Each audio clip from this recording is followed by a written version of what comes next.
This, my friends, is the Tom Rhodes radio show program. Karate kick, baby. Jesus, I believe it as a doggy Yo, shalom, amigos y amigas. Hey, what time is it? It's Radio Smart Camp time. Oh, hey! I shit the bed. Tommy, you're the man. That's right. I know you want this. Oh, yeah, oh, yeah.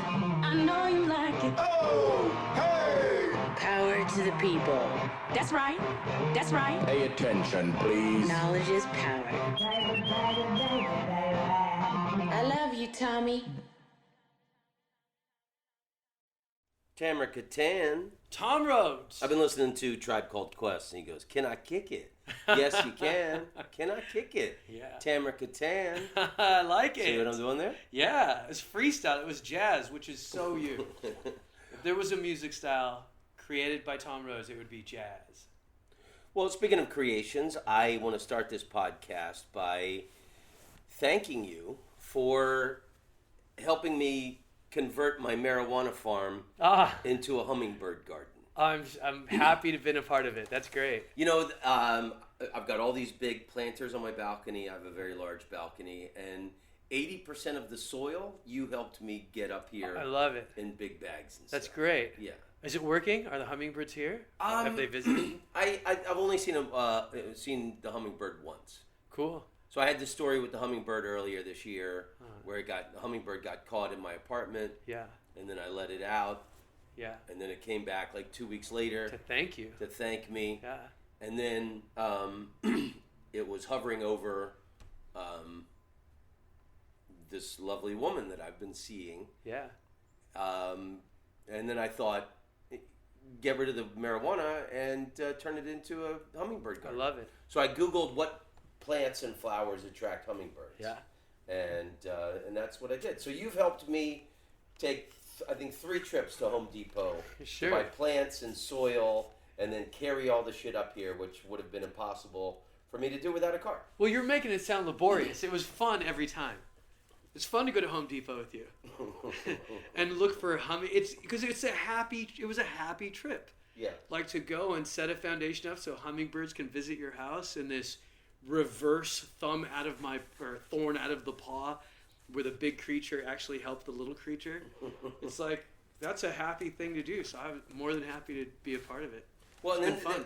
thanks, buddy. And then there was that orange, this bush that had these orange bellflowers on it. Yeah. And when we were at Home Depot, there was an actual hummingbird buzzing around these flowers. Exactly. So I got that one, and it. Talk about great marketing. Right? Yeah. Like hummingbird spokespeople. I'm a big fan of the hummingbirds right now. Yeah, me too. And I love nature. I love watching things grow. I really like having all these plants on my balcony. Yeah.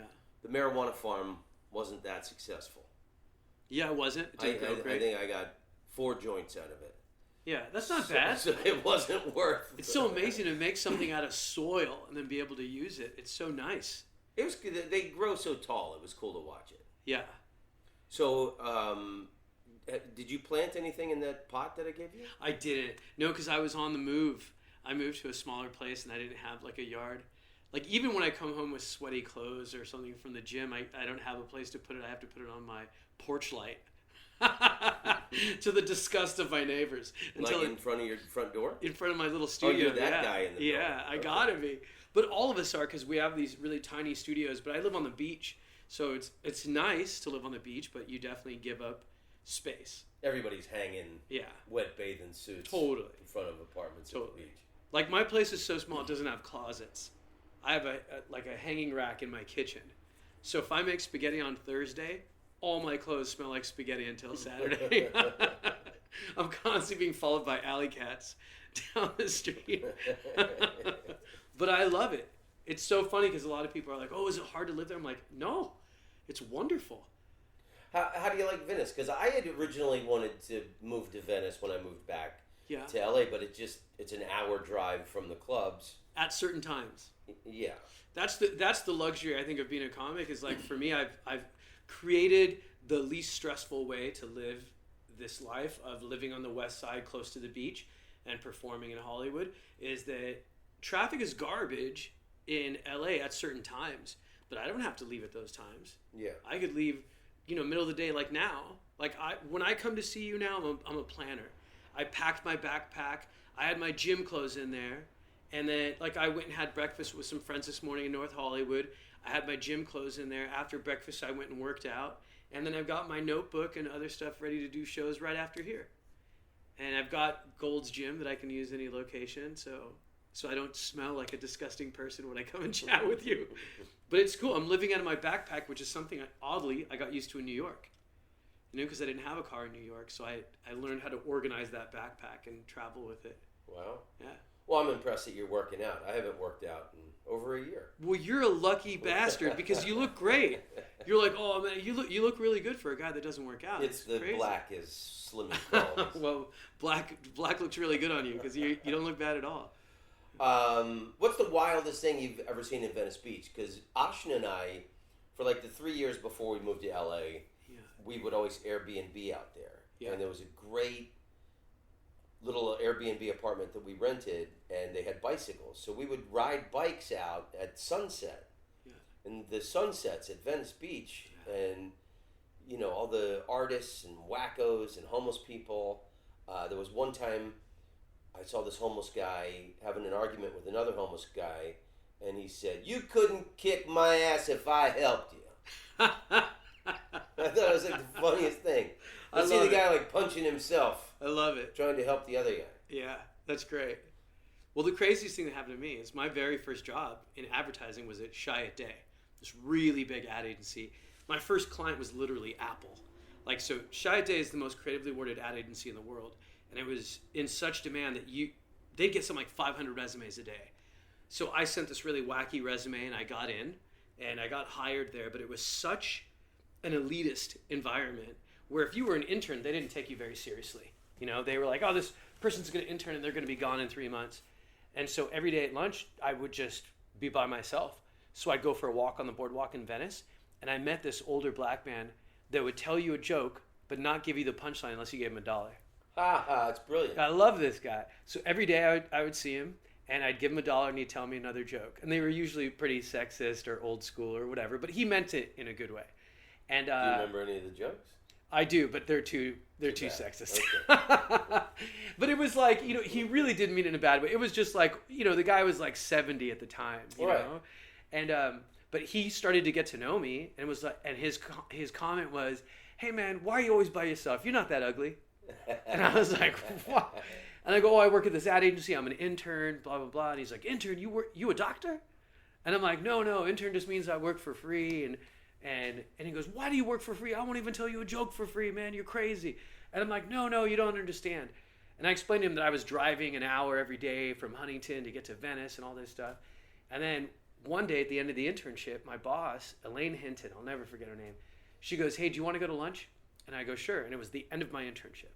And they hadn't offered me a job.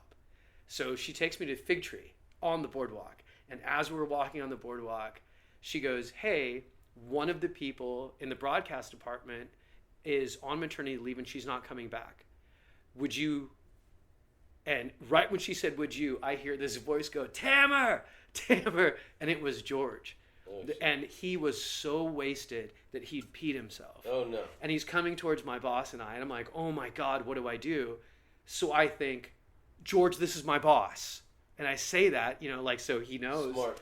And I go, "Lane, this is my friend George." He goes, "Oh, you his boss? How come you don't pay this boy?" Oh, no. He drives around and he starts spewing all these things about me like he knows me. And I'm like, shit, this is so bad.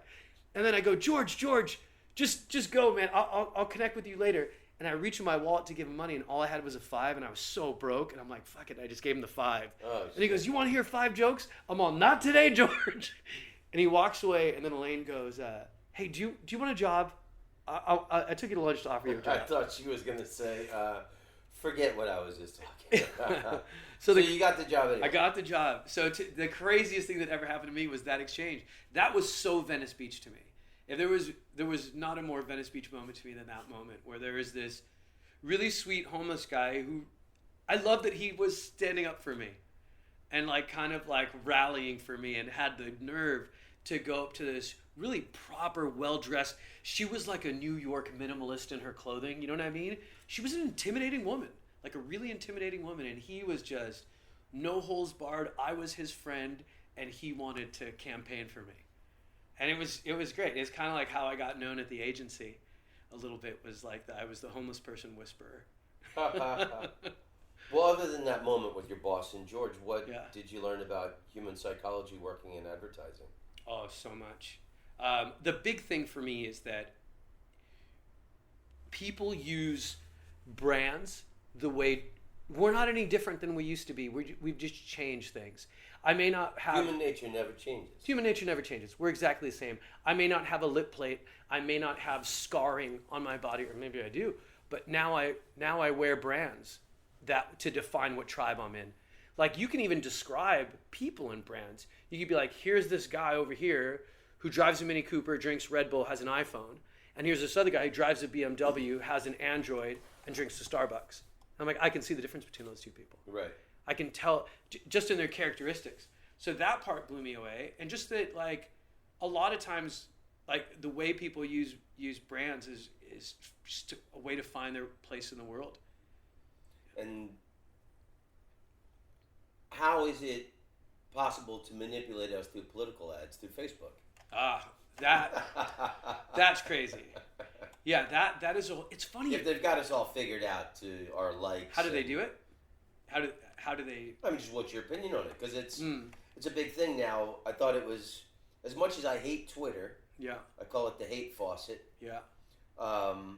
I like that they just banned all political advertising. Yeah, I do too. And they did it a day after Facebook said that they wouldn't. Yeah. And Facebook knows what they're doing. They know what's happening. Yeah. They know that our democracy is being stolen from us, and yet they're just cashing in. Yeah. So I mean, they're like the robber barons. Yeah. I think the internet is an open micer, in the sense that it's like it's been less than 20 years that we've had the internet, and we forget that sometimes because it's such a huge part of our lives. But the reality is, 20 years after we invented fire, we were still lighting our own homes on fire by accident. You know what I mean? I feel like we're still figuring out how to use it. I think Twitter making that decision was like a great step in the right direction. I think Cambridge Analytica was our rock bottom in a lot of ways. I think people saw the danger that people in technology can also be evil people. They can also be drunk on power. I think power is an intoxicating chemical, and I think we should, you know, like you have to be a certain age to be president. I think you should make there should be a maximum in terms of how much money you make, how much power you wield, because I think you could be drunk on that power. And if you're drunk, you shouldn't be driving a vehicle that contains the entire United States in it. Well, I'm watching this. I don't know if you've ever heard of the Great Courses. No. They're these university courses. Uh-huh. And you usually see it advertised in the back of smart magazines and stuff. I forget where I heard about it. It's like the Learning Tree is the name of the company. Oh, okay. But it's called the Great Courses. Yeah. And so when Ashin and I didn't live anywhere and we were driving all over the country, I used to get them all the time. You can get it on digital download, CD, or DVD. Cool. And the cheapest is the digital download. Mm-hmm. So like I still have an iPod full of them. Cool. And you know, I used to like listen to the Voltaire and the Churchill. Awesome. When I worked out and stuff. Yeah. So I found this course in Omaha at this used bookstore, and it's called Wisdom of History. And there was one guy that I loved, and his name was Rufus Fears. And I actually wanted to have the guy on my podcast because he was so passionate about it was events that change history was a course that he did that I loved. And then what a killer topic. And then another one was Churchill. Wow. So he's my Justin Bieber.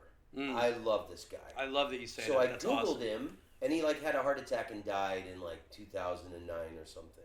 Like I was trying to, a year after he died was when I was looking him up, wanting to invite him on my podcast. Wow.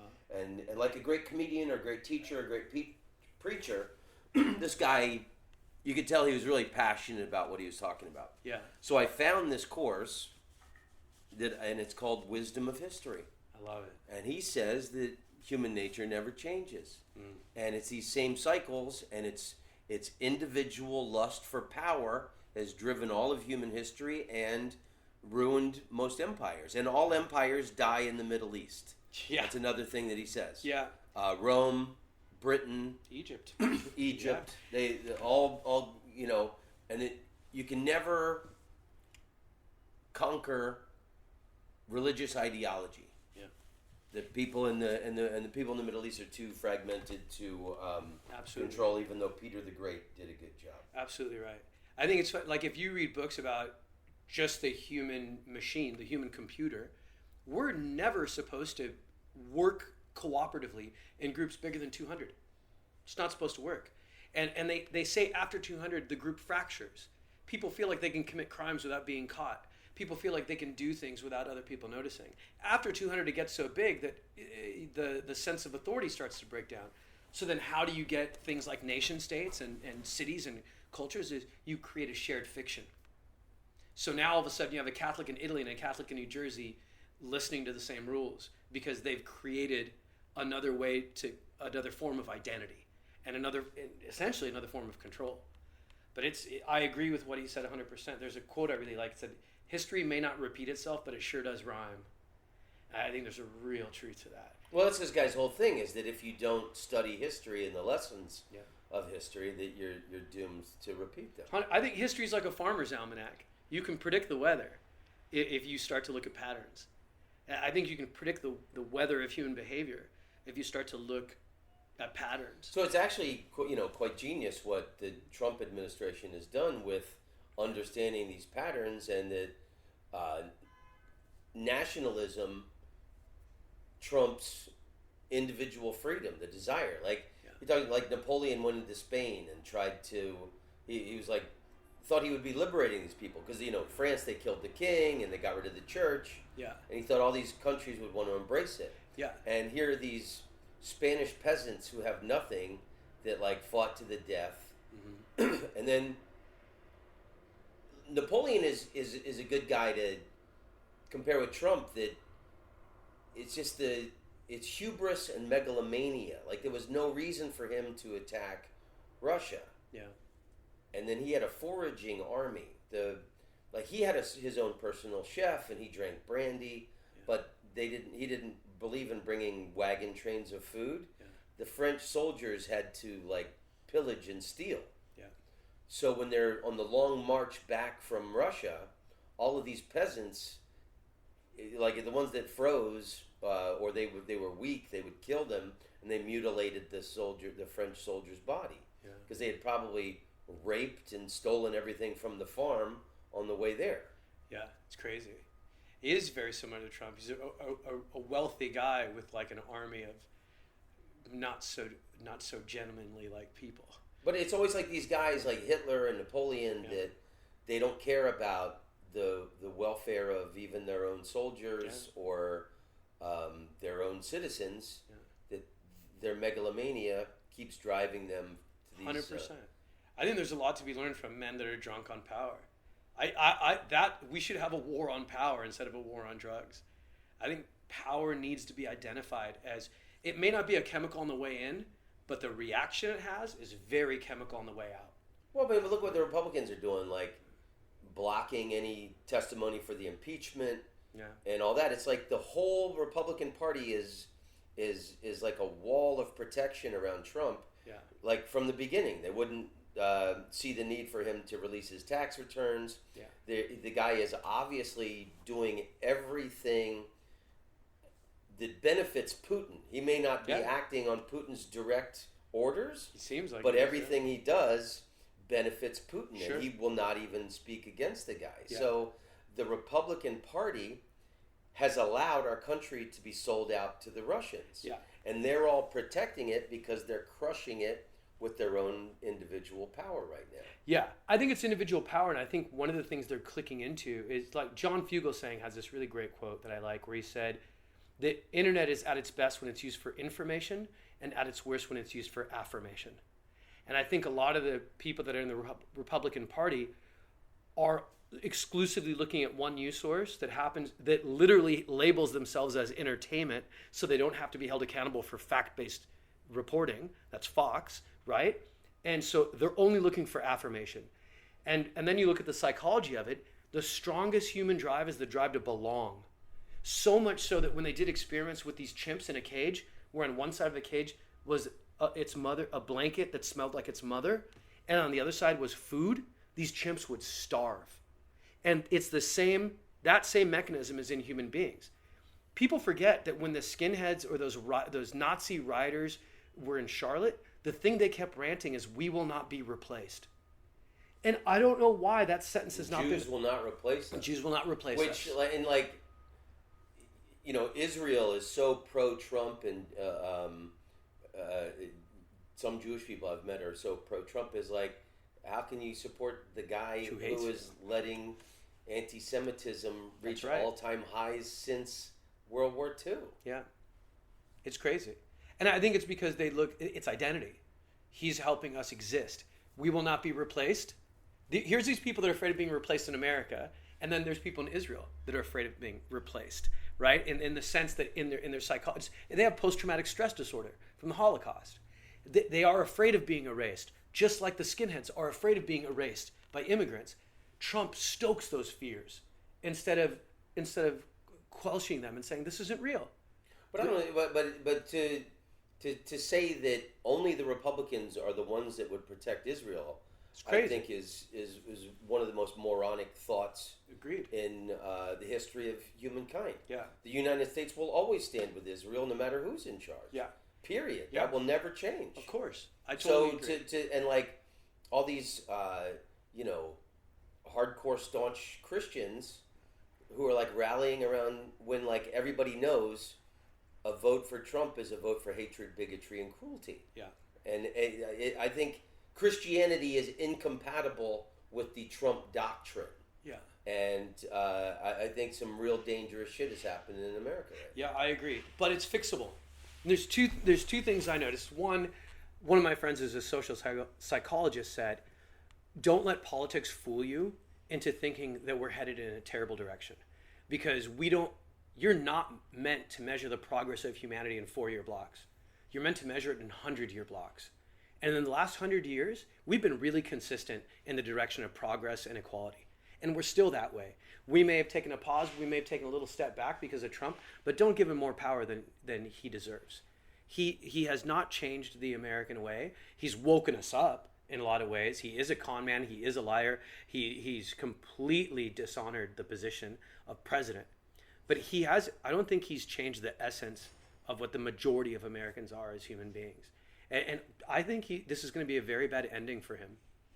Yeah. Oddly, I think he's going to change the last name that his family changed.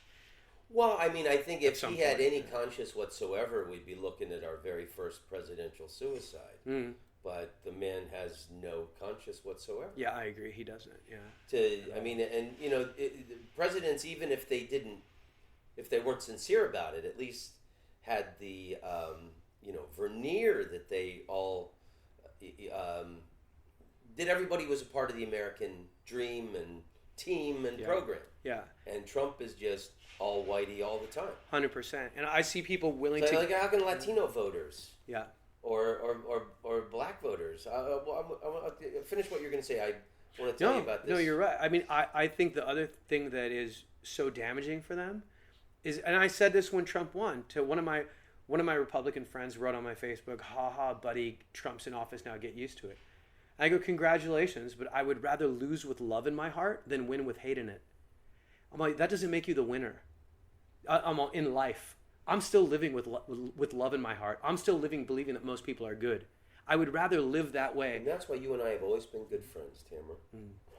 Well, good. It's true. It is. It's a better way to live. We're not designed to live with hate. No one gets PTSD from hugging too hard. You know what I mean? We're not designed to be haters. It's not the way we're supposed to live.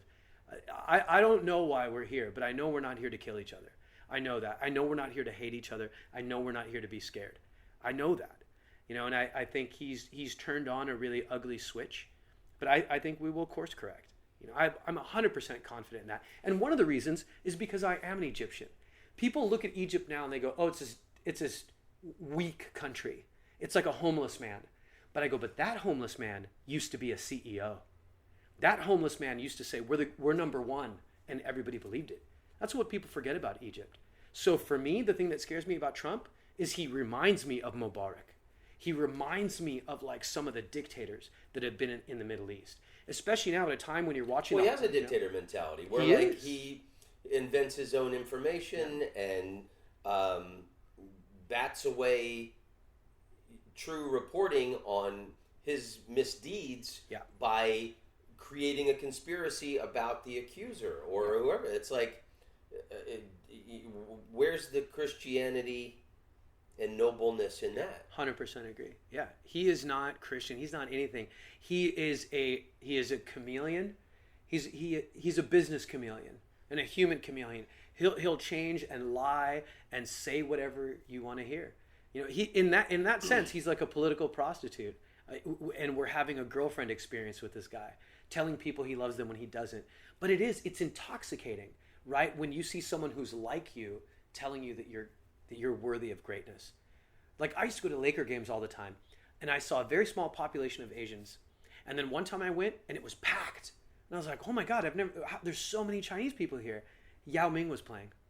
And there were a bunch of Chinese guys that were under 5'10" that were there. I'm like going, this is so crazy. But they saw You've been to China? The Chinese are obsessed with the NBA. They're obsessed with the NBA. And I think it happened when they saw someone that looked a little bit more like them doing exceptionally well. And then all of a sudden they felt like, I can be a part of that. And I think it's intoxicating when you see someone like Trump who isn't like a typical businessman, who when a really wealthy man looks at a really poor man and says, we're like each other, it's intoxicating. I think those people are drunk. I had a guy, early show Friday in Minneapolis this past weekend. Yeah. I got 2 Trump jokes. Uh-huh. And, they're not, it's not, major political analysis. Yeah. It's just, they're just a couple of jokes. Yeah. And I see some guy get up and he's walking out with his wife and he's a little drunk and he's stumbling. I say, hey, brother, you're leaving because of the Trump jokes, aren't you? Uh-huh. I go, I think they're pretty neutral jokes other than the one where I say I wrote that joke with hatred in my heart. Uh-huh. And as the dude was going out, he yelled, make America great again. And I said, I'd rather be smart than have a red hat. Amen. As far as I can tell, that's all you're getting out of this program. Amen. Is a red hat. Yeah, you're right. You're right. My brother said God chose a godless man to do God's work. And I told my brother, Jesus is the Prince of Peace, not the Prince of Fuckwits. Exactly. That's a ridiculous statement for him to say God chose a godless man. And no, that is what they're saying in American churches. Yeah, it's crazy. It's silly. But here's why I have faith. And it was from a scary situation. I performed in Oklahoma City and I got a death threat for my Trump jokes. And my Trump jokes, I think every one of them had hate in my heart. I was really going after him because my mom's lived in this country for the last almost 40 years now. No one's ever confronted my mom in an aggressive way about her accent, but it all changed when he started running for office, and multiple people. So to me, there was a direct correlation between Trump and the experiences my mom was having. And if you hurt my mom, I will go after you. You know what I mean? Brother. So I was at the show in Oklahoma City, and the first time I got introduced on stage, I had a terrible set. The host introduced me as his favorite Arab comic. And then I had to decide that night when I got through 3 death threats, I had to decide that night, do I continue going or do I give up? Do I do the rest of the week? The owner told me, hey, I understand, we've got good people here, but we've got bad people too. And if you don't want to perform the rest of the week, I understand. Well, why is the guy bringing you up as his favorite Arabic? Exactly. So I said, can I think about it? Why can't he just bring up his Tamer Kattan? I totally agree. And that's where your next white comedian is one of my favorites. Hey, this black woman coming to the stage now. That's just who introduces somebody totally by their ethnic makeup. Exactly. I think I think it's not an easy job to be a host. If you're a newer host, I think it's a muscle. I think, Or maybe he was a dick. But I told him the next day, I said, I'm going to stay. I'm going to do the rest of the shows because there's plenty of... I'm not going to focus on just the bad people. There's way more good people than bad, and I'm staying. So the next night I said, don't introduce me that way again. Just say I'm from LA. And he said, okay, I'm sorry. Did I do something wrong? I'm like, no, you didn't. And I go, but we're in a tribal time. And when you introduced me as an Arab comic, first impressions are powerful. And the first thing you did is you created an us and them dynamic, and you made me the them. So I want to be the us. So just say I'm from LA. He's like, that's still them, man. I go, don't worry about it. I know what I'm going to do. So the next day he introduced, he's all, this guy came all the way from LA. Put your hands together, Tamer Kattan. I walk out. You should have said, it's my job to tell them about it is. Me. You're 100% right. And that's what I switched that night. When he introduced me from LA, I said, here's what the problem is. Remove the emotion and treat it like a math problem, like a science problem. And the science problem was that I was treated as a them instead of an us. And I was like, how do I correct that? So the next day he introduced me as a comic from Los Angeles, and I wanted to make sure that they felt that they and I were part of the us. So when I went up the next day, I said, hey, came all the way from LA. It's my first time in Oklahoma. It's a surprisingly beautiful place. And I said, you know why I say surprisingly? Because people in LA talk crazy shit about you guys. Did you guys know that? And they're like, yup. And then a couple of people started clapping. I'm all, this guy in LA is like, you're going to Oklahoma? You better watch out. And then they started laughing. And then here's where I drop it. I go, you're an Arab. They're going to be racist to you. And then I got quiet. And then I go, you mean they're going to judge me without even knowing me? And he goes, yeah. And I'm like, wow. Hey, when's the last time you were in Oklahoma? And he goes, oh, I've never been. And then they start laughing. I go, what an asshole. And they all cheered. Yeah. And they all applauded. And what happened then is they owed me. I stood up for them in the big city. And that's the way to present that information. Yeah. I made them a minority. I turned them into the minority instead of turning me into an American. They owed me for standing up for them in a place where they were the minority. Where were you in Oklahoma? Looney Bin. What city? Oklahoma City. Great. Tulsa was great. Oklahoma City is where I've always had trouble. Oddly, where the only terrorist they had was a white guy who was a Marine. Timothy McVeigh. Yeah. You've heard me do the joke about the Kenyan girlfriend? I think so. Remind me. I dated a woman from Kenya once. That was interesting. When we would go on a date, she would insist on running alongside the car. Oh, that's right. Yeah, I remember that. And then her name was Jerry. I met her. She lived in Oklahoma City. Oh, wow. And she was there with a group of 10 Kenyan women from Kenya. Half of them were doctors, and the other half were in medical school there. Wow. So whatever people's perception of Oklahoma is, you know, and it was one reason that relationship, she really loved Oklahoma. She didn't want to leave there. I mean, I only dated her for a brief time, but it's interesting that person was based in Oklahoma. Yeah. I mean, that's the thing. And it's like going to a restaurant, having one shitty meal and going, I hate this restaurant. You got to have a few different meals. And I think with Oklahoma City, I had one bad dish, and it sucked. But then I decided to order different things off the menu, and when I did, and I'm much more cautious in Oklahoma. I prepare a little bit more, but I get more satisfaction, and more people come up to me with a cathartic reaction. Like, I had a guy come up to me who was wearing a T-shirt that said, the day they outlaw guns is the day I become an outlaw. And he had a knife on his hip. And after a show, he came up to me, he goes, hey, can I talk to you? And I go, of course. And he goes, man, you know what? I didn't agree with everything you said, but that shit was funny. And I'm like, dude, that's the best compliment you could have given me. Compliment. I go, we're not that different. He's like, well, if I knew more Arabs like you, I wouldn't have problems with them. I go, but that's not my job. It's your job to meet more Arabs like me. I'm like, there's good and bad people. And I guarantee you I could introduce you to a guy in a cowboy hat that's a dick. I go, it doesn't. I'm like, don't let people control you. Cut the strings. Be a real man. Don't be a Pinocchio. You're a real man. You have real thoughts. Don't let people manipulate how you think and how you see the world. You know? Well, I've said this before. I think in the last couple episodes of this podcast, after September 11th, when there'd be these terrorist attacks, all these people in America say, "Where's the good Muslim to stand up?" Yeah. And my thing is now, where's the good Christian to stand up and speak out against Trump and the Republican iron wall of protection 100% around this Nazi dictator president? That's what my Tide Pod joke is about. Right? Like, I go, religion is a lot like Tide Pods. Like, it's a beautiful thing being used wrong.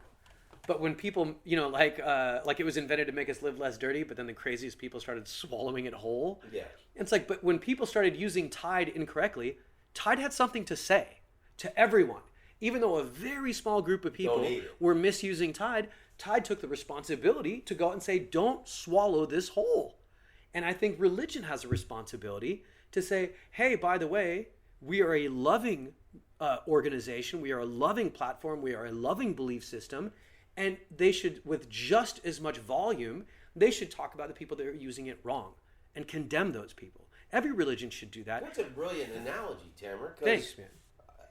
The Philadelphia Starbucks had that racist incident where a manager called the cops on some 2 or 3 black men having a business meeting. Yeah.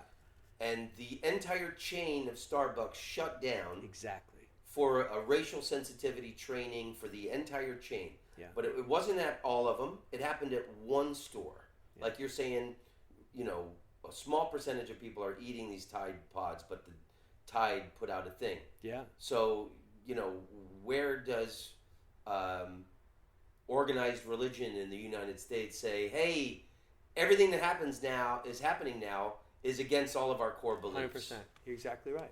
That, and I think religion, just like some of our politicians, is also drunk on power.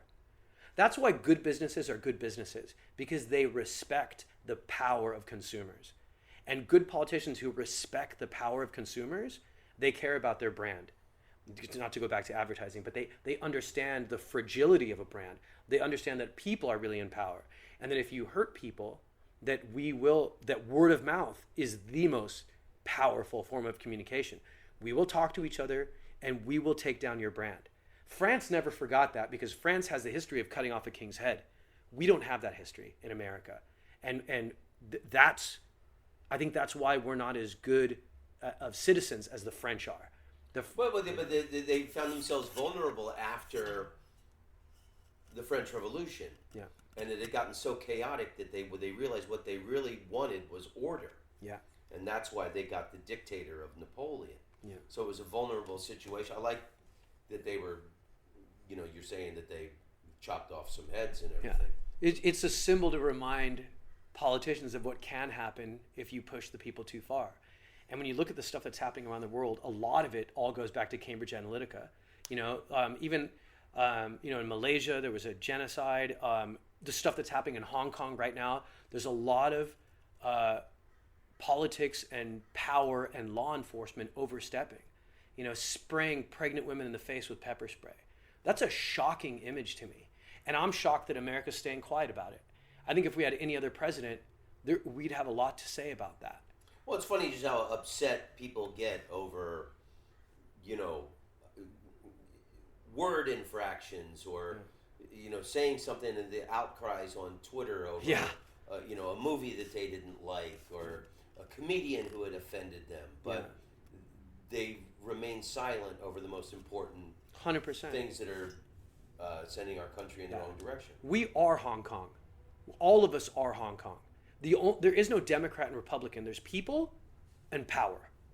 And the people that are in power are just like us, but they're drunk. And when you look at a drunken government in China doing that to Hong Kong, that it should make us stand up and stand by our brothers and sisters in arms who are thousands of miles away. But they are more like us than any politician in the White House. And for us to sit by and not be more vocal I think we're condemning our own future if we don't pay attention to stuff like that and have something to say. Amen, brother. Can I liked a minute ago you were talking about your mom and how some harassment that she's gotten, how that kind of transformed all the other feelings. Yeah. You met my new girlfriend. Yeah. She's so awesome. Wonderful woman. Yeah, she's talk about having an aura of joy around her, right? It's so nice to meet people like that. She's wonderful. I've been very happy lately. Yeah. And we were talking last night, and I was telling her this story about when I took my mom, because I'm working on my book has changed. I think I told you I was working on my life story. Yeah. And I just couldn't finish it. And then now I had this idea with my album to just write about, actually Ashna gave me the idea to write about my relationship with all these different cities. So That's a great idea. I'm rewriting my story about taking my mom to Israel and Jerusalem. And my mom's a sweet religious woman, and it was the trip of her lifetime. And you know, we spent an entire week in Jerusalem. My mom's 80. I paid a little extra money, so we had a nice hotel that was only a few blocks walk It's great. from the old city. And the old city of Jerusalem, I don't know if you've ever been. I have, yeah. You know, there's kiosks everywhere. It's very touristy, and Sure. people, they're selling you everything. Yeah. There's even a Alabama Roll Tide store. And it's funny, I mentioned when I played in Alabama in January, because they're so Auburn versus Alabama. Yeah. There's a store, and they sold everything with the Roll Tide on it. crazy. But it was in the Muslim quarter, so Christians should be with Auburn, and Muslims are from Alabama. funny. They got all upset. And, I mean, it was funny. But the point I'm trying to make is, so my mom and I, you know, we went to all these different, you know, significant places in the life of Jesus, and where he was crucified, and the stations of, you know, him dragging the cross through Jerusalem, and then we spent a lot of time just meandering around the old city. So there's all these little kiosks, touristy places, and then next to one, and I think we were on the edge of the Muslim quarter and the Christian quarter. So I don't know what this guy's, and he could have even been Jewish. I don't know. Yeah. But next to the kiosk, he had a door open, and it was just like a storage room with boxes and stuff. Yeah. And my mom walking around, total tourist, having the trip of her lifetime, taking pictures of things, and she just took a picture of this storage room, Yeah. which wasn't even a good picture. And this man who was in there goes, "Don't take photos. No photos. What do you think? This is a zoo?" And I just go, "Be nice to my mom. Yeah. Be nice to my mom." Yeah. And he's starting to spoo and go off on this little tirade. Yeah. And I said 3 times very loudly, "Be nice to my mom." Yeah. And I just let him know, this is my mom, Yeah. and this is no bullshit. Yeah. I don't care what religion you are. You disrespect my mom, you're gonna have a fucking problem with me. Yeah. Period. 100%. Good for you. And my mom and I laughed about it afterwards, because I held my tongue, because that man held his tongue, Yeah. but it was like very close to turning into something. Yeah. It had this guy like let his anger get the best of him at that moment, which he didn't, to his commendation. Yeah. But my Crazy. mom and I laughed about it afterwards. What I didn't say, what I could have said, was, you live in the old city of Jerusalem. I got news for you. This is a zoo.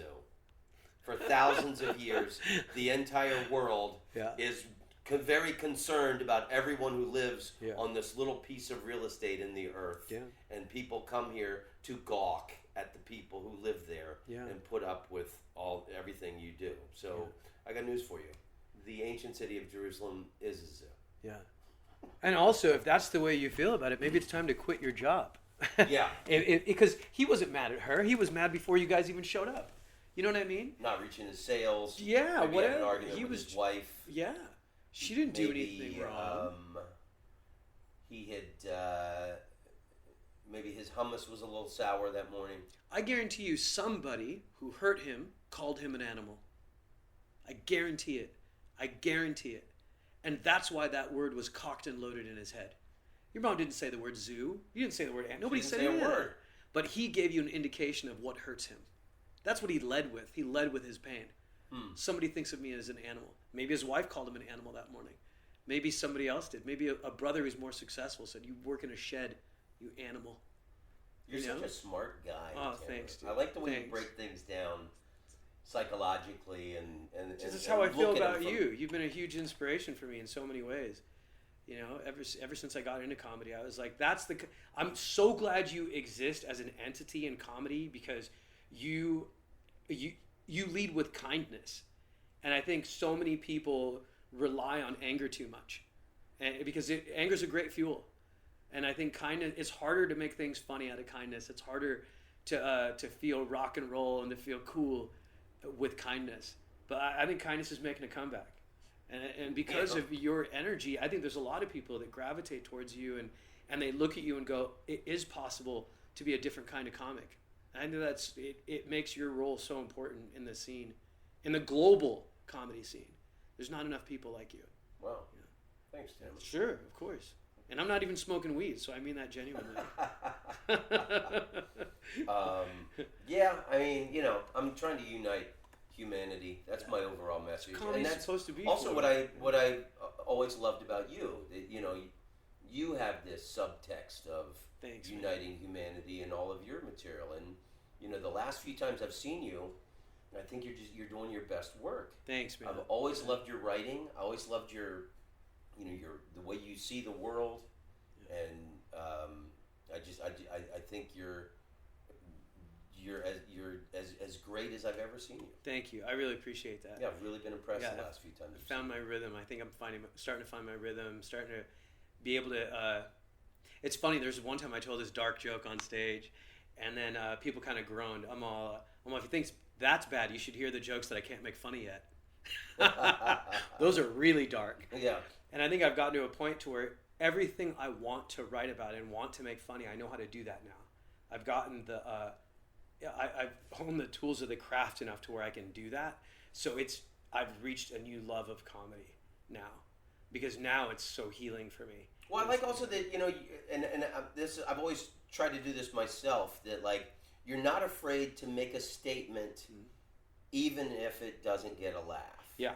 Like, you made a point about religion, and and I forget the point that you made, but you said, and I just can't support that. You weren't feeling like being a part of organized religion at the moment. Yeah.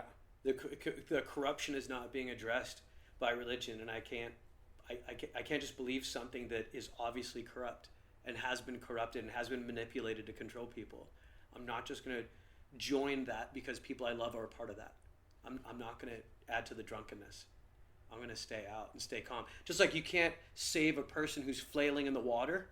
You have to swim on the outside and tell them to calm down before you can help them so they don't drown you with them. Yeah. Or putting a mask, an oxygen mask on yourself before you help a kid on an airplane. If my friends are flailing, I'm not going to join in the flail. Which is funny because it's like the thing my dad used to always tell me, right? If all your friends jumped off a cliff, would you? And I'm like, of course not. But now I'm looking at older generations going, if all your friends are going to throw away democracy, would you? And I think their answer is yes. Yeah. And we have to stop them. Gladly, defiantly, and proudly. 100%. It's our role. I mean, you mentioned Churchill earlier. One of my favorite Churchill quotes. He said, show me a liberal over 30, and I'll show you an idiot. Show me a conservative under 30, and I'll show you a coward. And it's like, back then 30 meant something. It meant you had a home, you had a family, you had all this stuff. But it also described that there are life cycles. And when you're at a certain age, it's your job to update the software, to challenge the status quo, and then after you reach a certain age, or some of us don't change. Some of us stay that archetype that we are the change agents, that we're the ones that want to evolve and keep society moving in a certain direction. I think it's a really important role to play. Amen. Well, I will never let it be known. I want it to be known that I do not support the Nazi dictator president in any way whatsoever or what's happening. Yeah. So I won't pretend like any of this is fucking normal. Yeah, and agreed. That, Yeah. You know what I won't do, though, that's new for me? I'm not going to hate people who support him anymore. I'm not going to do that. Why wouldn't you support him at this point? Exactly. I know it makes... I don't know how he ever even got elected with the punch that guy and grabbing the pussy. He's a terrible person, but I think people choose to upplay the things he's done that were good and downplay the things that are bad. I'm not going to get mad at people that support him for the same reason I'm not going to get mad for the guy at a hypnotist show who was dry humping a stool. They are under hypnosis. And he has really made them believe that if it's not for him, that they will disappear. that they will cease to exist in America. He's the only one who can fix this Yeah. problem. He Make- says that over and over Yeah. all the time. Make America great again. The subtext of that is keep a place for yourself in America. Right? Like I remember hearing this study about how could women support Trump in the Midwest and the South? How could they do that? College-educated white women Mm-hmm. are the reason he is president. Mm. It was the majority of college-educated white women in America were his biggest voting power. Crazy. So if there's a revolution in this country, people should be dragging white soccer moms out of the minivans. Yeah. Because those are the ones. When you always see these videos of like the white woman in that Oakland park calling the cops on the black people for having a barbecue. That's right. That's the Trump vote. 100%. And guess what they have to say about feminism? Yeah, you could care less about They it. don't like it because you know how I said in the beginning of this, the Nazis are like, we will not be replaced. Guess how those white soccer moms feel about feminism? They feel like they're being replaced. They feel like feminism doesn't include being a stay-at-home mom. And that's the problem. Wow. Feminism made them feel like they weren't included. Now, feminism can say, we've never said that. But just like any good comic knows, and Maya Angelou knows, people don't remember what you do or say. They remember how you made them feel. They didn't represent stay-at-home moms enough in the new definition of feminism. And because of that, those women weren't picking a side. They were picking the strongest human drive, is the drive to belong. Democracy or the Democratic Party has failed in one way, and it's making people who aren't making the weakest children in the classroom feel like they don't belong in the classroom, instead of saying we're here for you too. Now I'm not blaming everything on the Democratic Party, but I'm saying there is a way to fix this. The Democrats are the reason Trump is in there. Yeah. And they have to take responsibility for that. I think we can't Hillary just never should have ran in the first place. We can't just call people deplorable. You can't out Trump. That's not the right way to do it, because guess what? Calling those people deplorable was a very bad thing to do. I think that's what cost her the election. Well, I think it's true. And when Mitt Romney ran, there was some private event he spoke at, and somebody secretly recorded it, and he said some shit about like your average liberal Democrat voter or something like that. Yeah. And that was a big thing that cost him votes. So I definitely think Hillary saying deplorables. Totally. 100%. But she did it at a speech somewhere. Your Where job is Mitt Romney was speaking to what he thought was a private, Yeah. Political donor event. her marketing as a person who's been in advertising for 20 years. I predicted Trump as soon as I heard "Feel the Burn" from Bernie, which was the stupidest campaign line I've ever heard as a marketing platform, and then "I'm with her." Both of those were the dumbest, most divisive. Again, let's go back again to belonging.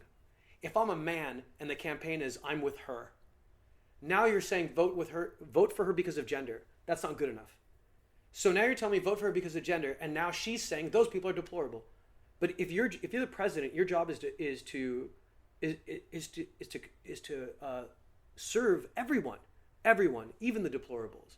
So you can't say these people are not part of America. You know what I mean? And that it's the drive to belong. Belonging is so important. Well, that's then what how can politics is Trump about. retain power by dismissing anyone of color? Because we've got a little bit of Stockholm syndrome. I think a lot. There's a psychology phenomenon called pulling up the ladder that happens with immigrants who are already here. We earned it. Like my mom. Like your mom, like some of my family, we've earned it. If those people are coming illegally, they need to do it right the way we did. So they're pulling up the ladder. That's exactly what my mom said. Yep, exactly. And I think it makes them feel more special. It makes them feel more American. So if I'm an Egyptian person, I live in America, and a whole bunch of new Egyptians come, somehow I feel less American. I feel less special. But if the group is small and I'm in, I feel special. And I think there's a lot of things that we do that we don't think about. You know, that like the question authority was the greatest bumper sticker of all time. Question everything, rather, from the 60s. We do need to question everything. Well, Buddha said, question everything, even what I say. Yes, that's confidence. That's the confidence I love. Because we are an insecure leader as human beings. Like in the book Sapiens, they talked about this. The reason why lions and sharks don't devastate an ecosystem the way humans do is because by the time they became an alpha predator, the ecosystem adjusted to make dolphins defend animals against the shark and to make a rhino defend animals against the lion. But human beings, we discovered fire, and we went from middle of the food chain to top of the food chain overnight, and the ecosystem didn't have time to adjust. Where a lion could kill one thing just to eat and then be confident and passive. Human beings aren't that confident. We're an insecure leader. We have no business being top of the food chain when a chimp could beat the shit out of us. And insecure leaders are the most dangerous. That's what Trump is. He's an insecure leader. He's a failed leader. And that's where I see the parallels with Hitler. A failure who's insecure, but somehow got the role. Yeah, another thing, the dictators throughout history have always, they need to be liked. Huh.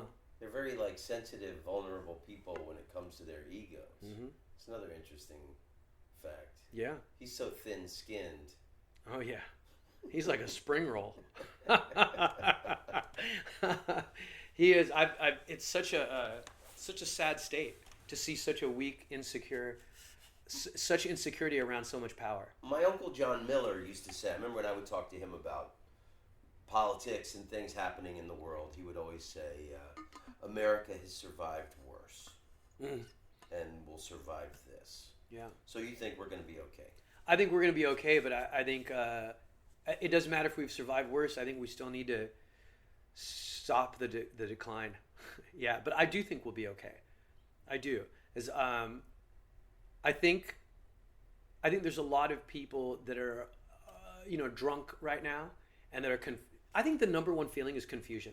I really do. I don't think people really trust Trump. I think that they're picking Trump instead of the alternative, which has been turned into this monster.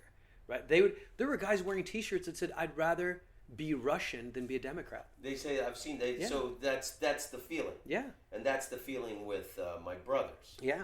That you would sell out your own country. Yep. And see your own brother as an enemy to side with the gay-hating, racist country of Russia. Yeah. And that's why Trump never gets specific either. He uses tapes of people jumping walls in Spain to make people think it's happening in Mexico, right? Admittedly, he even admitted that it wasn't real. It wasn't surveillance footage from Mexico. But I was using it as an example. It's like, that's why the book is always better than the movie. Because our imagination of a monster is way scarier than even anything Stephen King could come up with. And I think the fear lives in their heads. It's not real. They know it's not real, but it's fear of the unknown.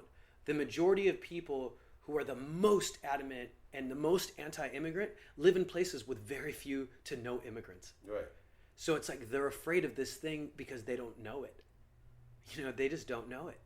And so we're monsters to them. Yeah, it's funny. Like I remember in Montana, like meeting someone and hearing some racial slurs. Yeah. And thinking there are like no black people that live in Montana, or there are hundreds of miles from where this person lives. Yeah. It was weird. Like I remember driving in rural Montana. There was a ranch and they had all these signs up on the fence.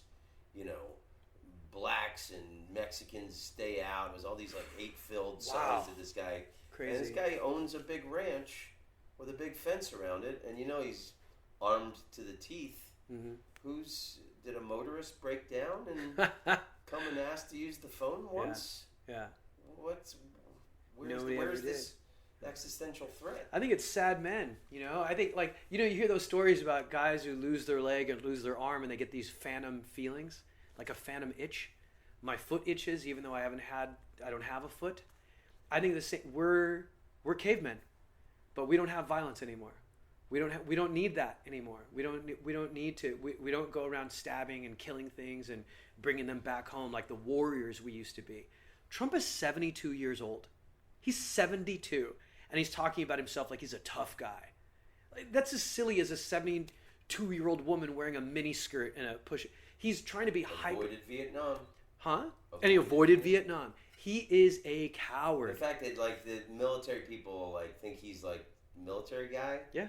And he never, he was in ROTC in high school. Yeah. and faked shin splints with a fake doctor's note to get out of serving his country. Yeah. You know, he doesn't care about this country. He doesn't care about anything but himself at all. And it's obvious, you know, even Like all the other dictators. Dictators who drove their countries off the cliff. Yeah. Yeah, absolutely. He should. I really don't think history is gonna be kind to him. You know. I don't think history will be kind to the Republican Party and I all agree. these people that are stonewalling for him. I agree. I mean, they go on and on about the Constitution and the Founding Fathers. These rules were set into place, not colluding with a foreign government for political advantages during campaigns or colluding with a foreign government in any capacity, which the man has clearly done. Yeah. And this party doesn't blow the whistle and say foul. Yeah. Because they're all... Because they're playing a game. It's just like the legal system. The way the legal system has switched. It's not about finding out the truth anymore. It's a game. It's a game. Which attorney's better?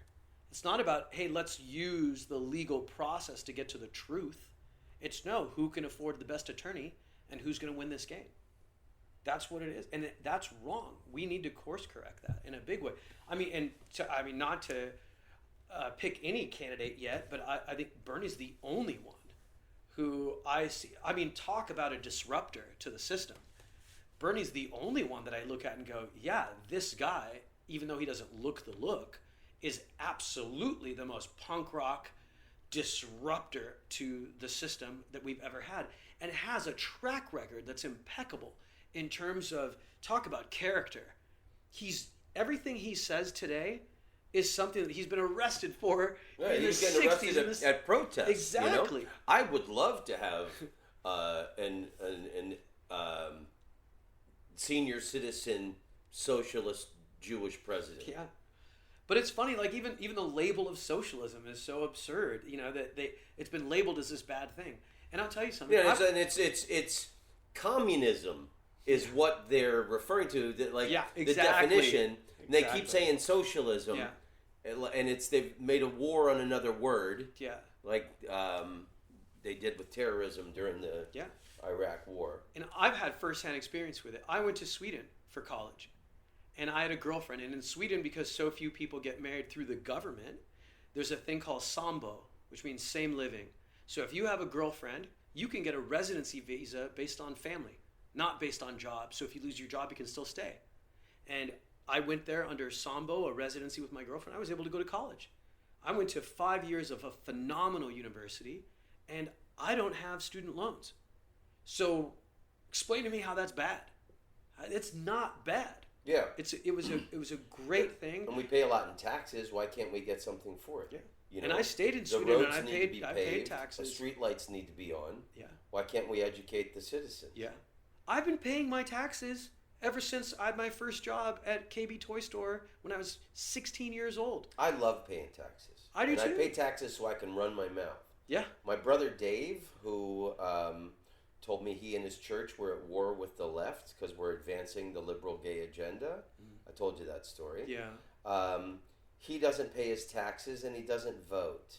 Terrible. And this guy is ready to fight over his political opinions. Yeah.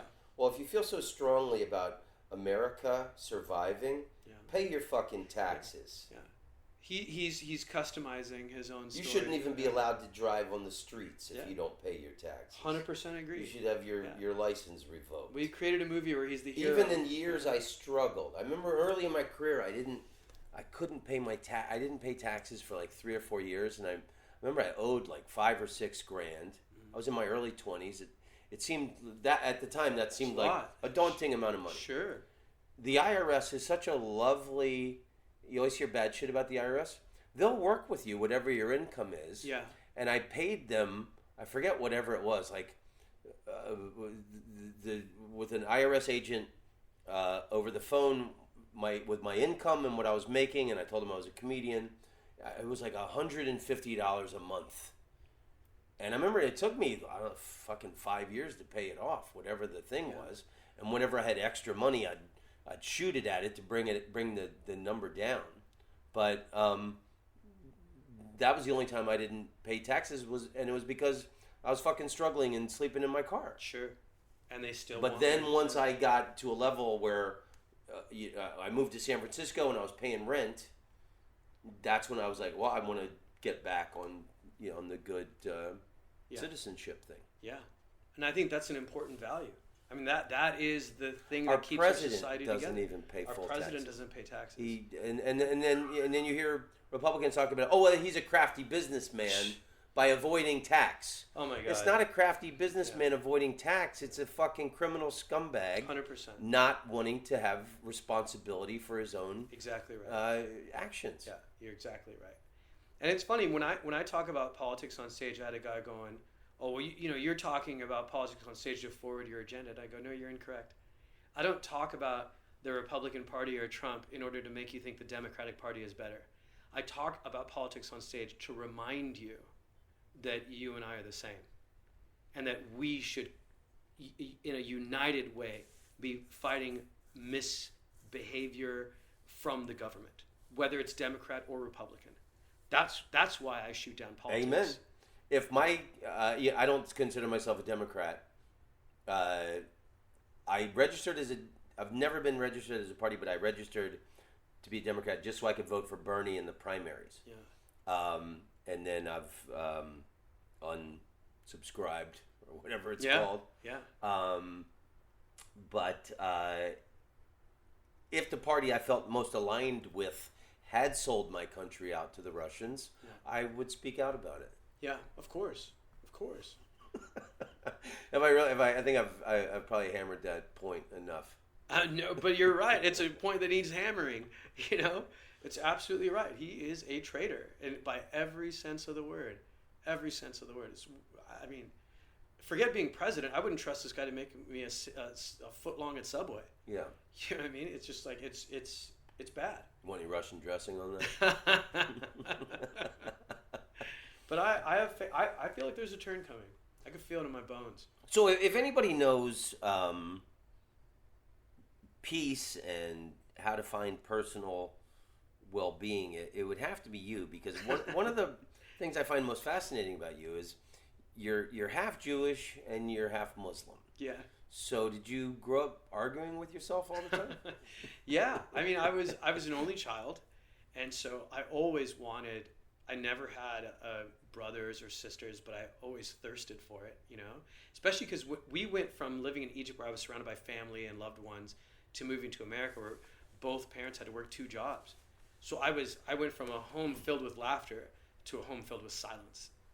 And it was so, and I didn't understand. I couldn't pick one side, because if I picked this side, it meant somebody on this side of my family was going to go to hell. If I picked that side, it meant somebody on that side of my family was going to go to hell.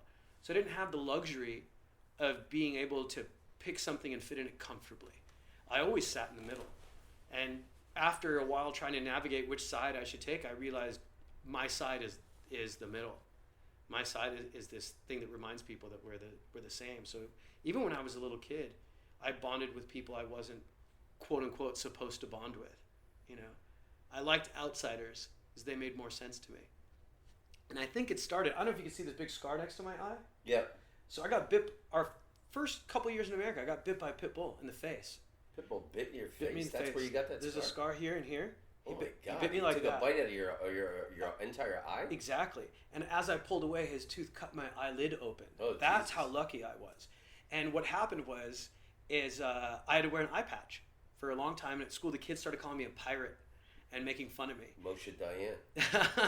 Remember him? No, but He was like a general. Oh, in the Israeli army. The Israeli yeah, army. I do remember him The now. '67 war, and you remember in the '70s, you'd see him on I was a little kid. Yeah. And he just looked so tough because he had The eye patch. It was badass.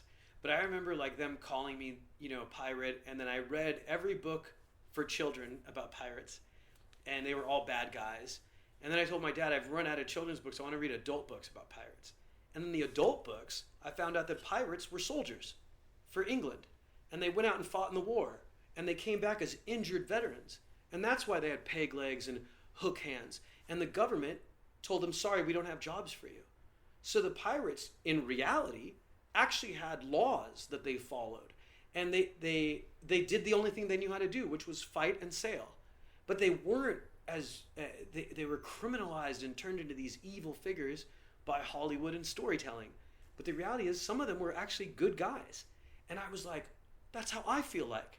I feel like a guy that's been labeled as a bad guy just because I'm Arab and just because I'm wearing an eye patch, but I'm a good guy. And so I associated with that trope, that archetype of this bad guy that's actually a good guy, and that if you got to know me, you'd see that I wasn't a bad guy. And that's, it kind of changed my view on life. And it made me start looking at people like that and looking at these tribal things as this is where bad people hide, is inside these tribes, as opposed to people that are the outsiders. Outsiders are good people for the most part. Everybody I ever looked up to. Yeah, me too. Was an outsider. Yeah. Who wants to be a mindless herd follower? Yeah. I mean, shit, man. The metaphor I always think of is like, we don't know why we're here, but we know we're all going to die. So it's as if we're all in this car called life, driving, or in this car called America, driving off a cliff called life. And if you're in the back seat of a car, and you know that you're all going to die, I think it's beautiful that we all want to find purpose. But I think it's really ugly when you're in a car driving towards a cliff on the way off. You choose to spend that time being prejudiced to the person in the back seat with you. Why would you do that? Like, why wouldn't you try to find a purpose or try to find a beauty? So I feel sorry for the people that were hateful. I feel sorry for the people I feel bad for Nazis. I really do. That doesn't look like a good life to me. Oh, this is what I wanted to tell you. So I was in Portland last month, and there was a little white nationalist march going on. Yeah. And they all had prayer warrior T-shirts on, a lot of them. And I saw them praying as a group, and they were marching with their flags, and they were harassing this Native American woman who was flying a flag upside down. She goes out there and protests every Saturday. That's badass. And she had her army fatigues on. She had served in the military, Native American, and they're hassling this woman. And why are you flying your flag upside down? That's a sign of distress. Are you in distress? And I'm thinking, if you're a Native American, every day you should be able to fly she has that the right. American flag upside down. She said, I don't talk to Nazis. Awesome. I love this lady. And the guy said, it's actually anti-Semitic to call someone a Nazi. It disrespects the memory of people who lost their lives in World War II. Coward. That's the alt-right, Republican, fucking moronic, just make no sense. What? Yeah. It's anti-Semitic to call someone a Nazi? It's like, it's word vomit that has no meaning. Yeah. And I mean, how can you have a conversation with anybody who doesn't even grasp reality, truth, and historic,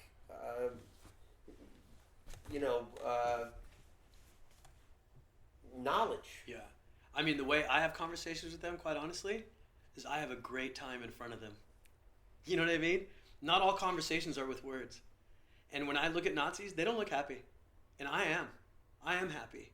And I think that's what makes them look and go, huh, he's happy, I'm not. Yeah.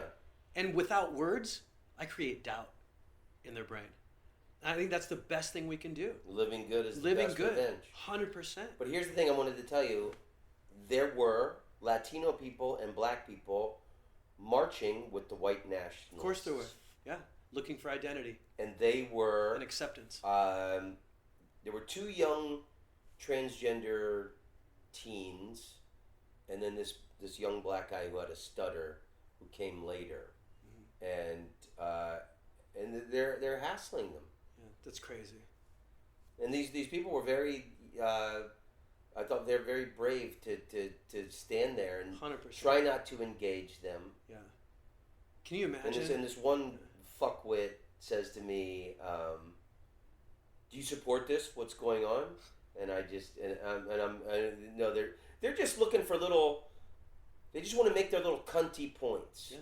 They're just looking for any way, and then oh my god, and then there was this transgender woman. Who was the most outspoken and evil of all of them, getting in the faces of these other people and saying I hate liberals and all this. Really? And she's a transgender? Transgender man dressed as a woman. Yeah. I mean, that What is... kind of self-hatred do you have to have? You just said it. Self-hatred. To be of a certain group and want to be with the group that fucking sees you as subhuman. Yeah. I mean, it happens all the time. I mean, there are cats that think they're dogs. There are mice that think they're cats. Do you know what I mean? Because they didn't.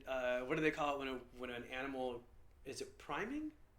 When an animal connects with you and bonds with you. I think these are the. I've seen black kids who are Republicans on This American Life had this really interesting story when they made these videos for Showtime a while back, and they had this black kid that was super pro-Republican, was voting against his own best interests, all this stuff. They kept interviewing the kid, and it wasn't a regular interview. They did it over a series of months, and at the end of it, they found that the kid was actually gay, and that when he came out as gay, he was abused by other black people, and he was angry, but it was buried down inside him. And he wanted to be the hero in his own movie, not a villain. And so in his movie, he was doing what was right. He wasn't doing this because he was mad at black people. He was doing this because he was supporting white people. But it made him feel and then white people looked at him as, hey, you're a black guy who believes what we believe. Wow. This unicorn. He validates us. And that's a real thing. And I think people dismiss those people too quickly. They use words like Uncle Tom or oh, you're a traitor to your own people. It's not right to dismiss them the same way it's not right to call people deplorables. We need those people, and the one thing they're missing in their lives is love. Like when people ask me, well, how could Trump be such a hateful guy? He has everything. No, he doesn't. He doesn't have love. He has everything but love. You think his kids love him? They don't really love him. Fuck no. They don't love him. They like that monthly stipend. They want his attention. They need his love, but he doesn't have it from them, and he doesn't have it from anybody. And I think it kills him when he sees the love that immigrants have, when he sees the love that minorities have, when he sees he has all this money. He drives past people that have businesses on shopping carts selling hot dogs wrapped in bacon. He's in the back of a limo driving by, and that guy on the shopping cart has his wife holding his hand in the cold, and in the back of his limo is a Russian woman that won't hold his. You know what I mean? Beautiful. He's got a lot of things, but not love. I love your brain, Tamer. Thanks, man. Thanks. It's been beaten up a lot. I love your brain. Whatever Thanks, it took, bro. I love your brain. that made you the person you are today. It was a good thing, man. Thanks, bro. I appreciate that. Yeah. What joke are you doing right now that you're the most proud of? I think the stuff about religion and that makes me. I like that joke. And well, there's one I do about Melania Trump that makes me happy, where I say, I just want a leader that makes sense. I don't care if it's a Democrat or Republican. I just think the bare minimum for any leader of any country is that the words out of your mouth should make sense. Like, you can't blame all of America's problems on immigrants when 2 out of the 3 women you've had kids with have thick Russian accents.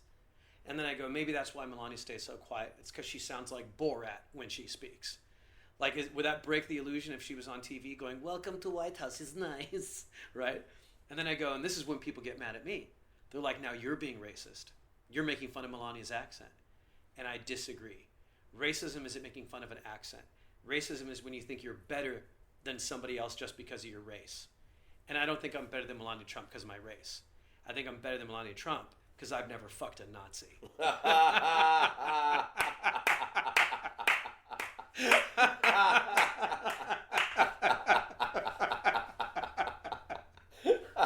That's my favorite joke right now. That is a great joke. Thank you, Tamer. brother. Thanks a lot. Oh my God!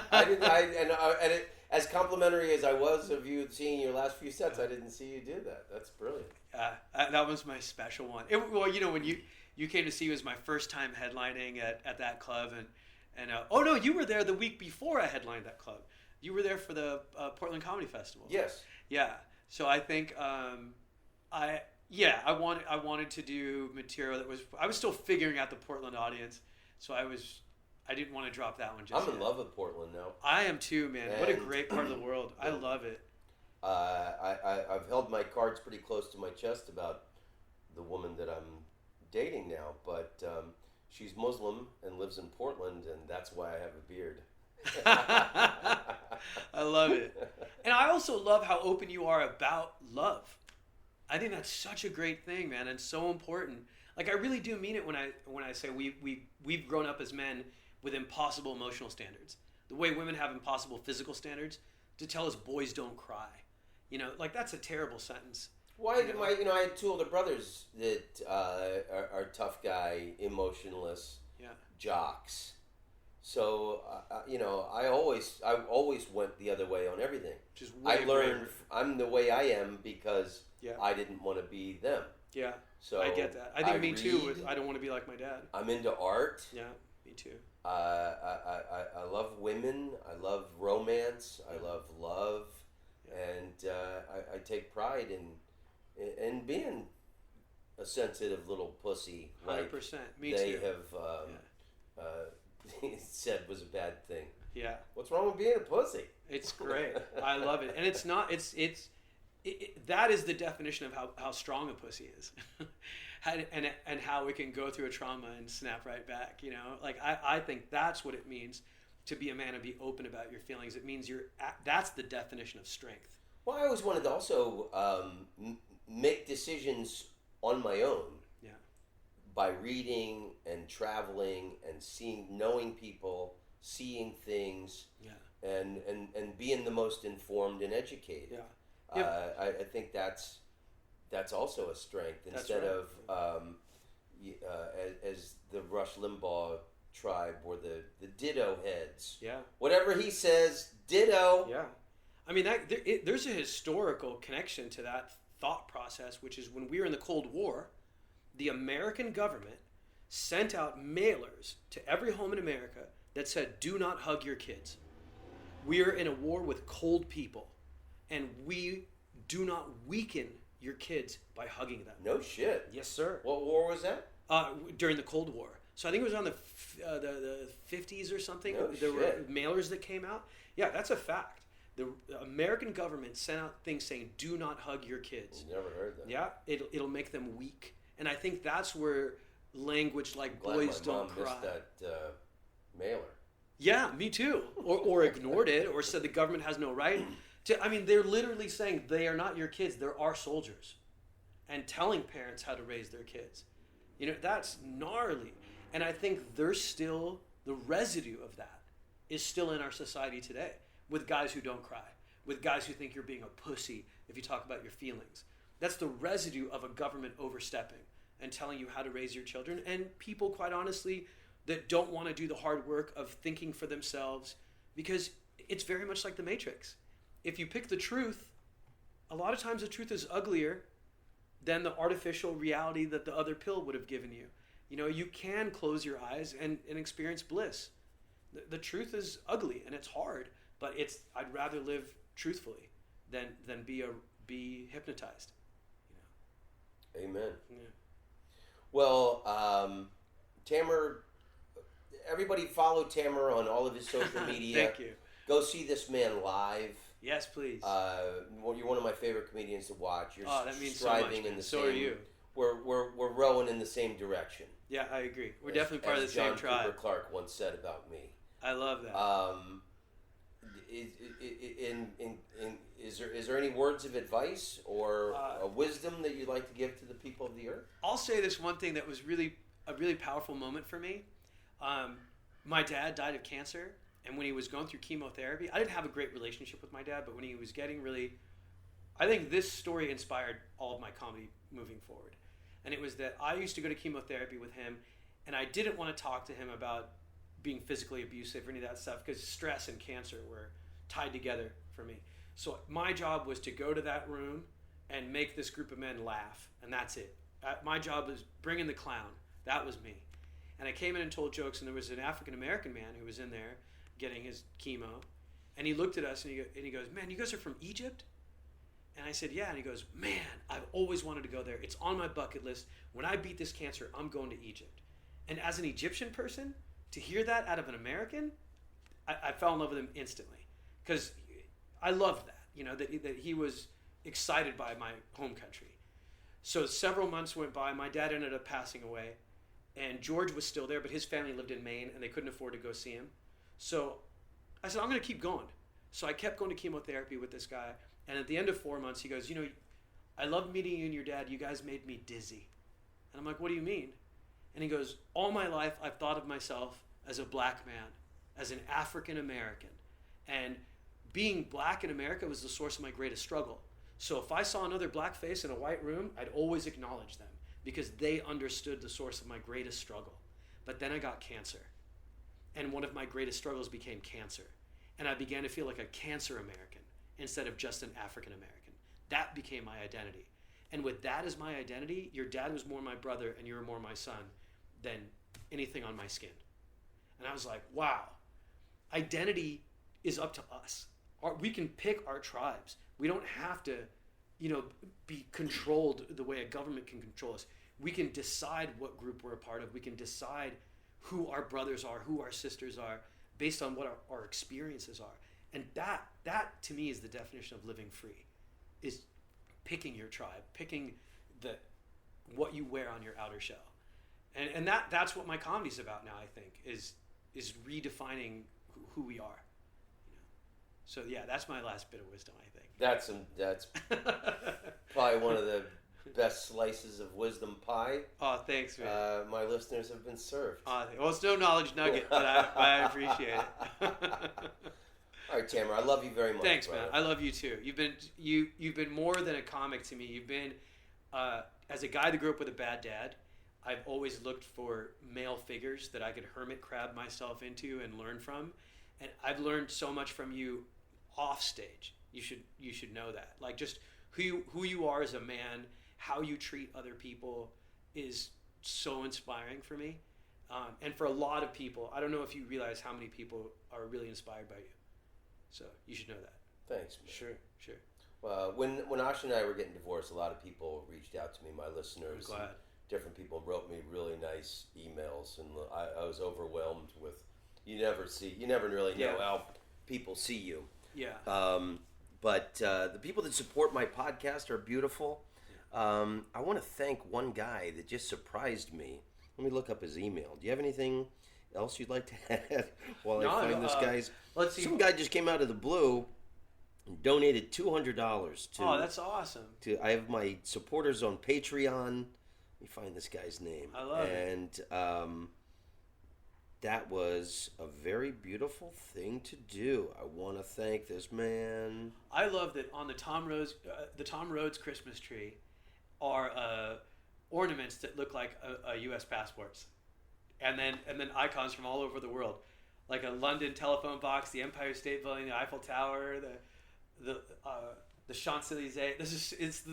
This is exactly what I think a Tom Rhodes Christmas tree would look like. It's my world traveler. It's so great. All right, I can't find it. Did you see my Tupac and David Bowie? Oh yes. And Prince. I saw the David Bowie. I didn't see the Tupac yet, but that's awesome. I put up the tree because my mom was visiting me. That's so great. And she wanted to put it, but yeah, Santa with the Eiffel Tower. That's awesome. California one's nice. That's the world to me. That's when I'm most happy. Is when remember when Coca-Cola did that commercial where we all held hands together, or like USA for Africa. The world to sing, keep perfect harmony. I'd like to buy the world a Coke, keep it company. That would be great to have that track on this episode. Have the song from that. Yeah, I'm gonna. Okay, I can't find it. I'll find the dude's name. But thank you for sending me $200. That was a very nice gift. That's so cool. That's my favorite ornament right there. I bought that at Which one? It's Gladiator Santa in the Colosseum in Rome. And I bought that at a thrift store that no longer exists. That's so cool. In Oviedo, Florida, for 50 cents. That's great. And that's my favorite. It's so ornament. unique.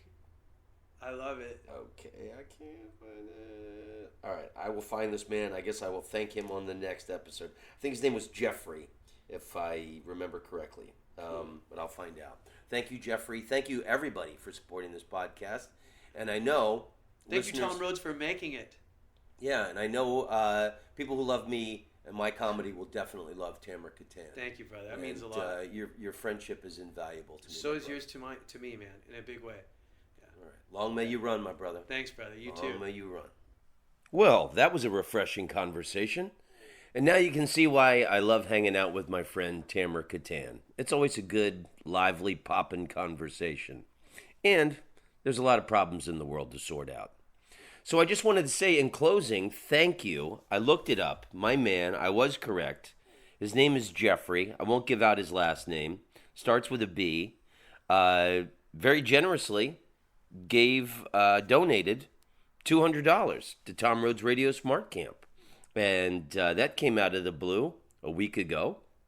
And I just wanted to thank you, Jeffrey, or Jeff, as your email is. I thank you sincerely, and I thank you for being a quality human being.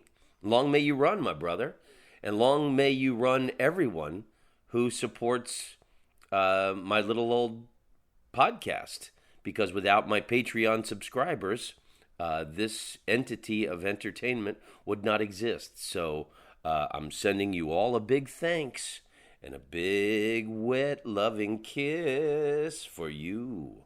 So yes, thank you, everybody. I hope you have a great, wonderful day, life, month, year, wherever you're at. And karate kick, baby. Shalom, amigos. Amigas. Tom Rhodes, you're a funny man. Tom Rhodes, you're an international comedian. Tom Rhodes, karate kick, baby, oh yeah. Tom Rhodes, you're a groovy dude. You go all around the world, telling jokes to all of the people. You are an international comedian. You're funny to everybody in every single country in the world. Tom Rhodes, I like you very much. I think you're talented and very wonderful. Tom Rhodes, you're the best guy in the world. I wanna be your friend. You should call me sometime. Here is my phone number, 603-644-0048. Yeah, yeah, yeah.